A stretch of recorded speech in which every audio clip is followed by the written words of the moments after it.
workloads. Anybody that pays for a workload on the DeEEP network has to use DeEEP. That means your token's going to be used on a daily basis. Yeah. That's a good use case for your token. But the reality is we're bringing real world money into the ecosystem and sharing that with the device owners.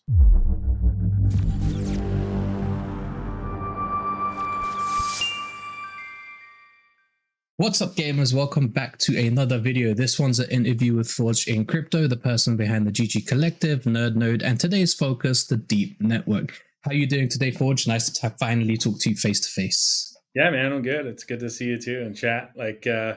I know we've talked to each other through Discord every once in a while, seen you around. Like, I'm a big supporter of what you do. I like what you do. So it's a pleasure. So for the people that don't know you, who is ForgedInCrypto and how did you get into crypto? I'm Nate Harper, so I'm fully doxxed. I've been in the crypto ecosystem for a long time. So 2012 was kind of my genesis into crypto. We did mine it a little bit. We lost everything that we mined in the Mt. Gox hack.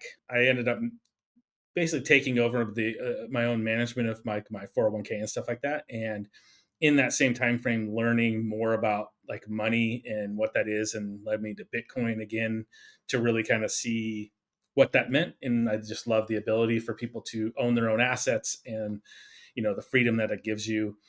And, again, moving from there, I met a guy named Michael McCarthy, who a good friend of mine is a good friend of his. And we introduced, and this was in 2016. And talking to him about gaming and Web3 and, blockchain and what that meant. And, just kind of the idea, there wasn't really a lot then, but the idea that gaming could really kind of benefit from it. And it was late 2016. It might've been early 2017, but it was in that time frame before that bull run really hit. And then, fast forward from there, he got a hold of me and was like, hey, I'm, working with this company called Gala Games, and we're building Web3 games. And I was like, no way. So it, introduced me to Gala from there. And, I've loved the idea of NFTs. I love gaming, the ability for them to use it. Web3 is and gaming is, I think they were meant for each other to really bring people to the crypto ecosystem. So today's video is about the DeEEP Network. Before we get started, all the official links should be in the comment section or the description. I don't want you guys to be clicking on any dodgy links, and I'm pretty sure the DeEEP Network will send the official links to me as well, so I'll put it in my video as well. Let's kick things off with the first question. What is the DeEEP Network? And since it's powered by NerdNode, what is NerdNode as well? I think I'll start with NerdNode because it rolls into how DeEEP came about. So NerdNode is a node as a service provider. So we are a full suite node as a service provider, meaning we will host your nodes and make sure that your nodes are up, guarantee your uptime, and you don't have to do anything. You just submit API keys if there's API keys or whatever the process is, and we'll make sure your node's running. And internally with NerdNode, we'd always wanted to make sure that we were moving down the path of decentralizing how we hosted these nodes, because in the ecosystem of Web3, the majority of these nodes are hosted on AWS or Google or Volta or some centralized server. But what we really wanted to do was create a decentralized network that was also owned by the community. And that's where DeEEP comes into play. So DeEEP Network is a decentralized AWS per se, for lack of a better term, right? So essentially what we want to do is push out these hardware devices to people's homes to allow for NerdNode and other node as a service providers, not just NerdNode, to be able to use it and decentralize these applications. Because again, you look at Ethereum alone, 50% of Ethereum nodes or Ethereum validators are hosted, on AWS or something along those sources. So not very decentralized.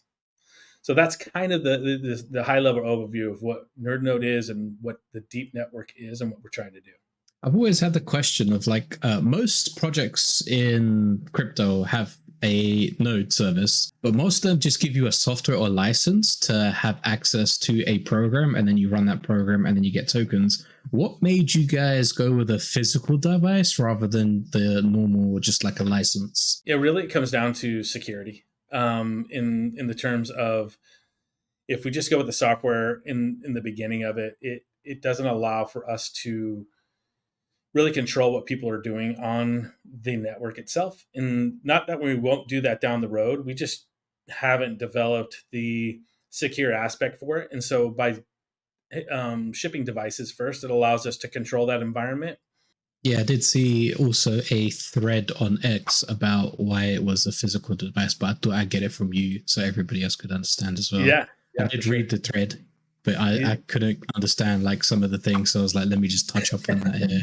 Because there's a load of diagrams and like security and like this and that. I was like, okay, bit complicated. I'll have to study this in my own time. Right. Well, we wanted security first because, without the security aspect, you can have all the things, and it just doesn't feel right on our part.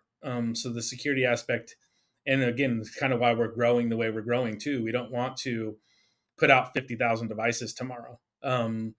NerdNode needs about 15 to 1600 devices in the ecosystem to migrate all their workloads over to the DeEEP network.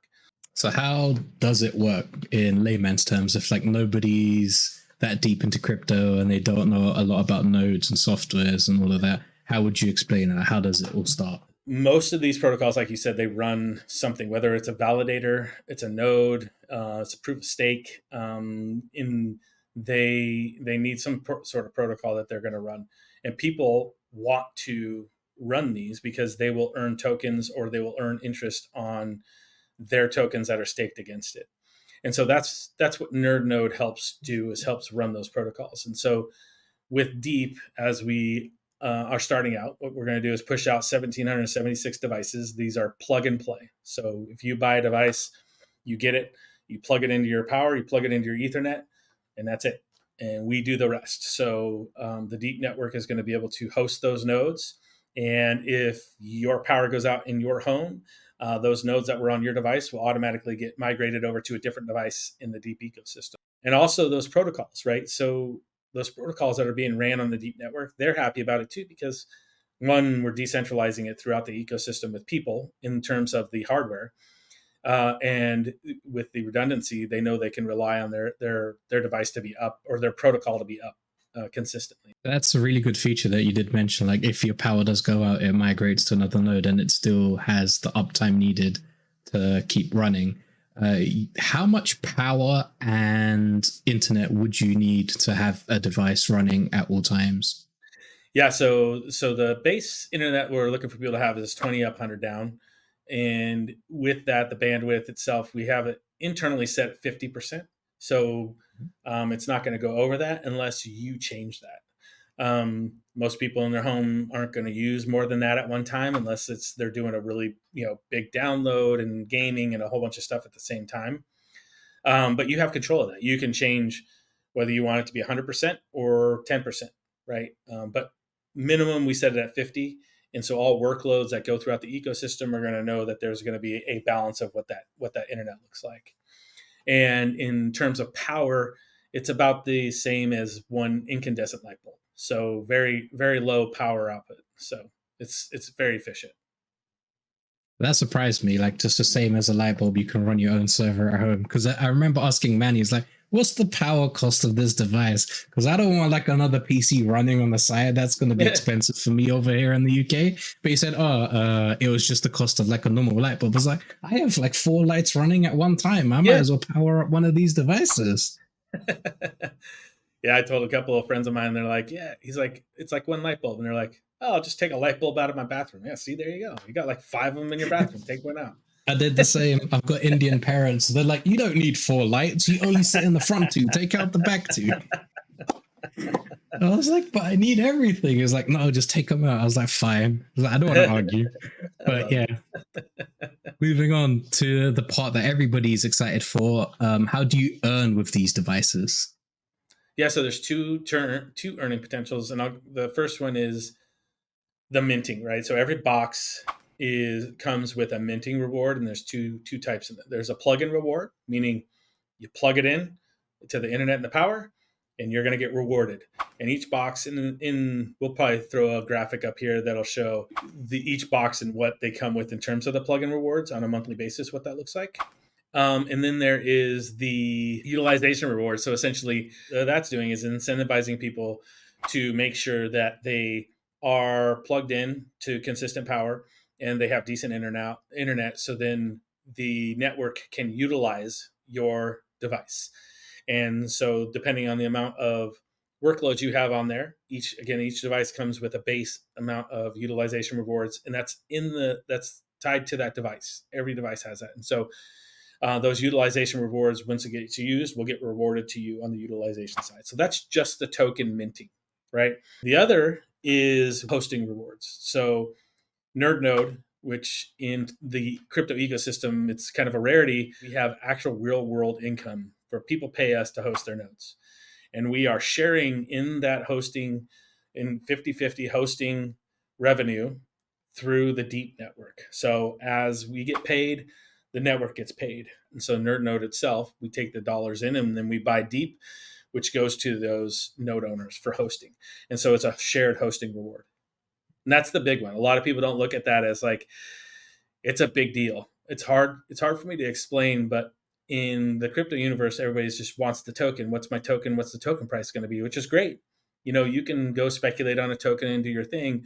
But the reality is we're bringing real world money into the ecosystem and sharing that with the device owners. So that means your token's going to be used on a daily basis, where most of 95% of crypto tokens, they get minted and then it just disappears off the face of the earth. Yeah. But that's a good use case for your token. Also, I believe plugin rewards, you mentioned earlier, there's a tier system to plugin rewards. So the earlier you plug it in, the more tokens you're going to get.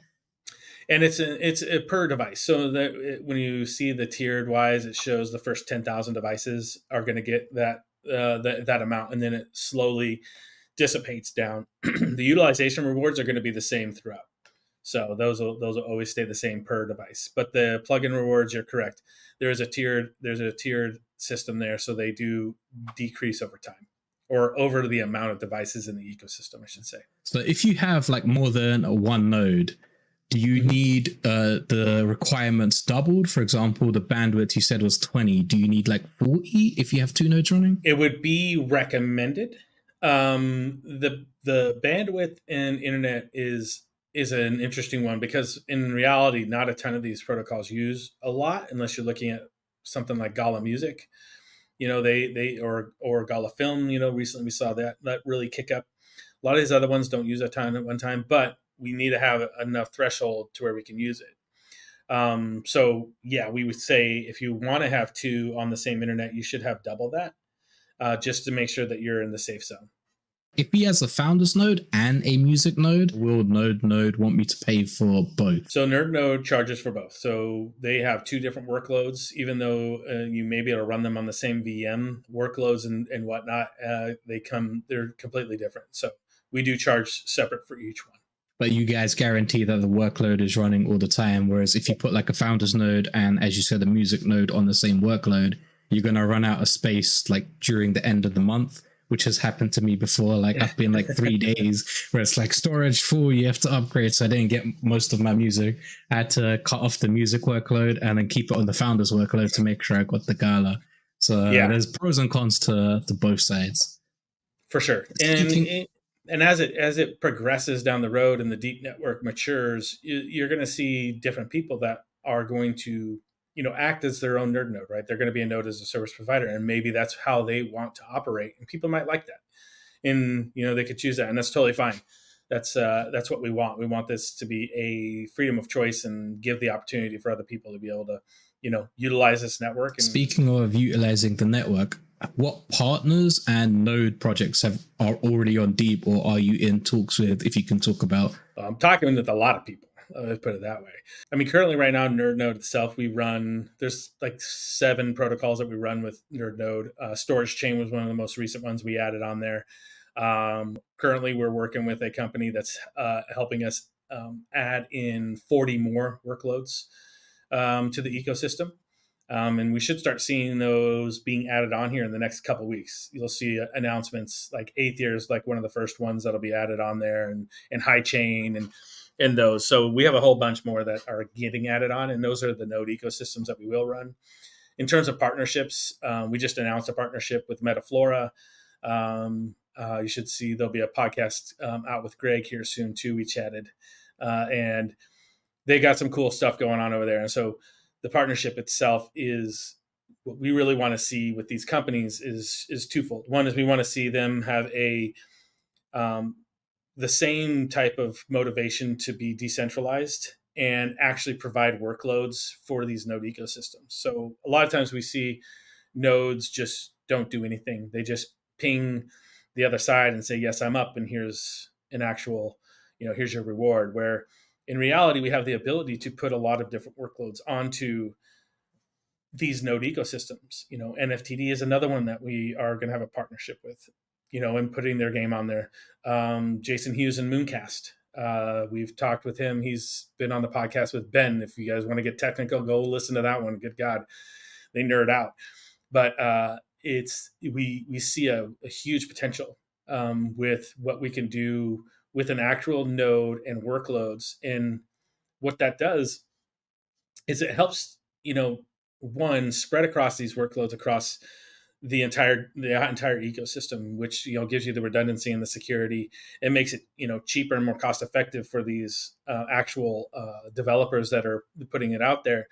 And on the end of like the gamer, right? Gamers, and I'll roll it into NFTs as well, as these games that people love, that these developers, they go and they upgrade or they move to another, Call of Duty 7, or 27 or 108, whatever it is at now, right? Well, the old game itself that you might love to play, and you might have a group of people you play with all the time, it's now not supported anymore. There's no one hosting it. It might be dead. Well, the idea here is if there is a game like that goes on, it can go on forever. If there's somebody that likes that game and wants to host that node, you can play it, right? And the same thing with NFTs. In the NFT world, they all host their stuff on Web 2 infrastructure.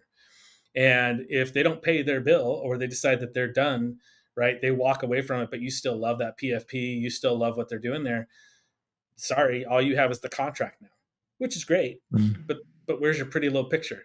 Well, in this sense here, it's a simple node software and storage that can be brought to the entire community to say, I love, Pudgy Penguins. I want to have it forever. I want this to live on forever. And I'm going to host this node that makes sure all that data is there and is available for everybody that's going to go through.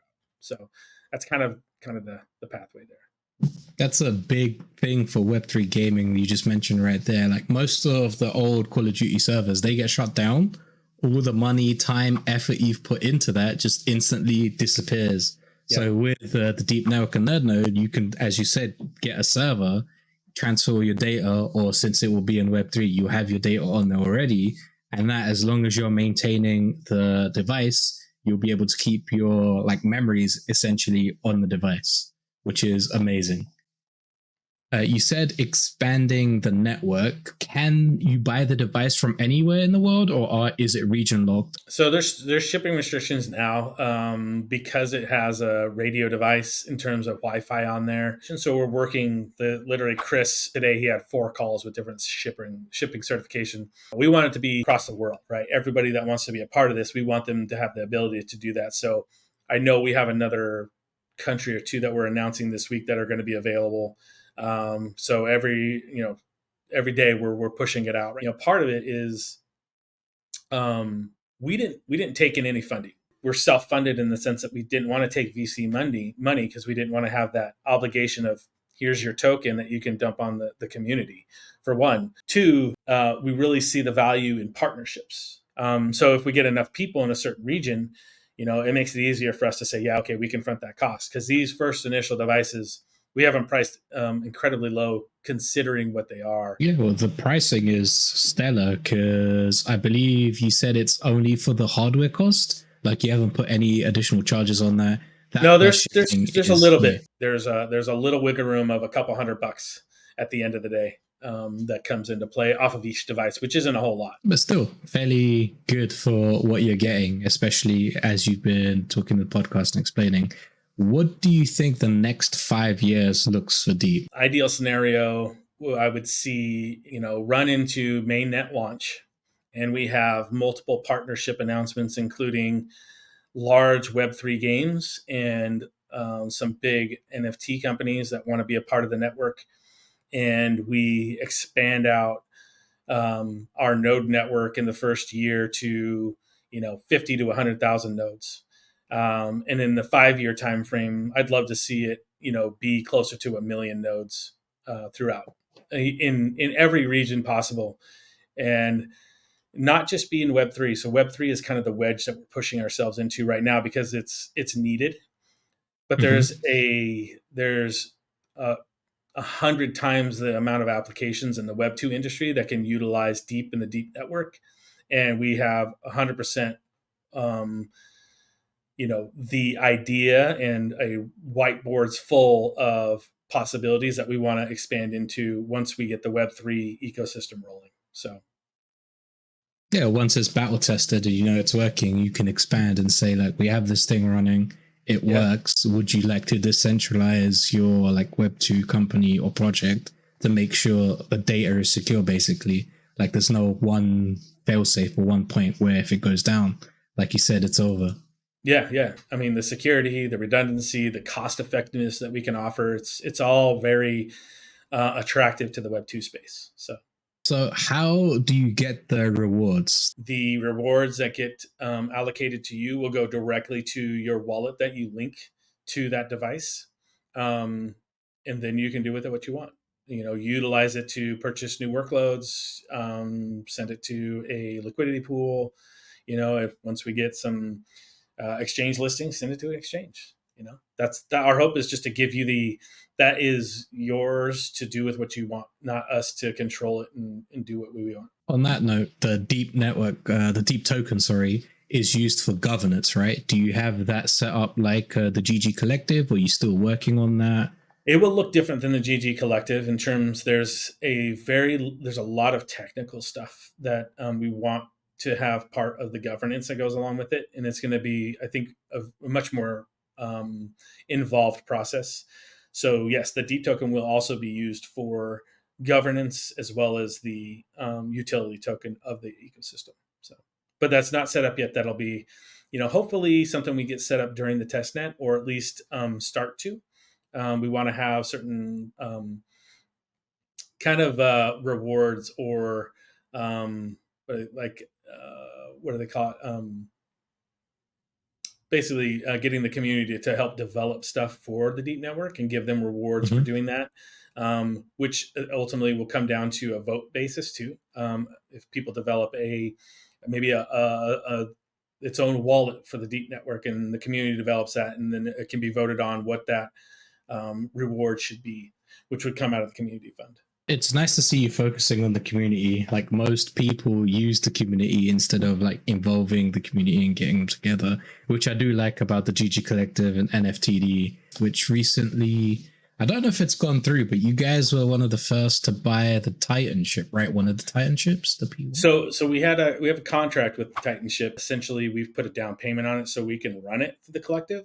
And then there should be a vote coming soon for the collective on how we're going to approach purchasing it, because honestly, we didn't raise enough to purchase that whole Titan. So we're going to have to get creative. And so we have some proposals that we're going to put through to the collective to see how we're going to go about doing that. And if it doesn't go with us, it goes back to Star Atlas, and then all the earnings that came through will go to the Star Atlas DAO back to them. And then if we do get it, then all those earnings will come to the collective, and then we just have to pay them. Yeah, it was out of the blue announcement when it happened. I was like, oh my god, the first Titan ship was to the GG Collective. I need to spend more time in your Discord, but I'm so busy trying to find all these other games in Web3. I was like, I need a clone of myself. If you could invent a device, you need to come in and you need to start challenging MetaMug on NFTD. Do you have a forged hammer yet? I do not have a forged hammer. Okay, well, think send me your ETH address when we're done here. I'm going to send you a forged hammer. You need to get over and play some NFTD, and you need to challenge MetaMug for the first place. I can't beat him. I can't beat him unless I use all my hammers. The hammers are OP right now. So, but yeah, dude, get over there, play it. Check out the builds that that they're doing right now, the new alpha testing. So Graham's going to be rolling out a whole bunch of stuff that's there. You can win Hopia on a weekly basis right now. And buy some of the new towers that are going to come out. Some of the artwork that the Ex Miranda's team has been doing for us is fire. It's legit, looks awesome. So go check it out, man. But yeah, I did play. It gets really difficult after wave 5 or 7. Oh, I made my largest, or the furthest I made is wave 20 or 21. The link to the GG Collective should also be in the description or comments. I'll make sure everything is down there so you guys don't have to go scouring for it. So I've asked all the questions I need. Is there anything you'd like to address on before we close off this interview? I was just excited to talk with you, man. Like I said, seen you around a lot, and I didn't actually know you did interviews. So I was like, hell yeah, I'll do an interview. Let's do it. Let's chat. So it's always fun to chat with people in the yeah.